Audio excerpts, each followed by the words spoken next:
The man hand-drew a circular QR code. Then he held it up to the camera inside his cell. Something unbelievable happened. Every electronic device reset at once. And as a result, every human on Earth collapsed into a coma. The year was 2034. Walker walked into a store, grabbed a bottle of liquor, and tried to walk out without paying. But the owner had upgraded the security doors. Not only did Walker fail to break through, he also dropped the bottle and shattered it on the floor. By the time the police arrived, Walker was calmly leaning against a glass display case. The officers first ran a facial recognition scan on him. It showed he had no prior criminal record. Still, to be safe, they collected a DNA sample. That's when everything changed. His DNA triggered the highest level orange alert. The police immediately placed him under arrest. Using a key found on Walker, they made their way to his home. Inside, it looked like a graveyard for computers. All kinds of hardware were piled everywhere. There were also scattered drawings on the desk. They looked strangely similar to circuit board layouts. While searching the place, the officers found a locked door. When the male officer forced it open, the setup inside looked like something out of a sci-fi movie. At the center stood a computer, its main screen oddly covered with a white cloth. Just then, the female officer heard a faint noise. Meanwhile, Walker's interrogation was handed over to Charlie and Jenny. Let me show you something.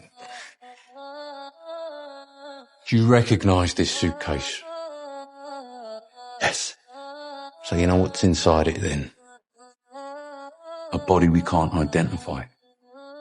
Why did you do it? Charlie demanded to know why Walker had killed someone. Walker didn't answer. Instead, he asked if this was the highest security prison. He had heard the central computer here was the most powerful one, connected directly to the national security network. Charlie had no patience for games. He told Walker he was a psychological evaluator. His behavior would determine how long he stayed behind bars. But Walker didn't care at all. He said he wanted to tell a story. After that, they could sentence him to whatever they wanted. When Walker was younger, he worked as a video game reviewer. He had an unmatched passion for games. One day, his boss gave him a major assignment. A top-tier company had developed a brand new game. If his review was good, fame and fortune would follow. Sitting in the car, Walker's hands trembled with excitement. He rushed to the company to check it out. After explaining the core concept, the developer showed him the game. You're looking at first life forms in history whose biology is entirely digital.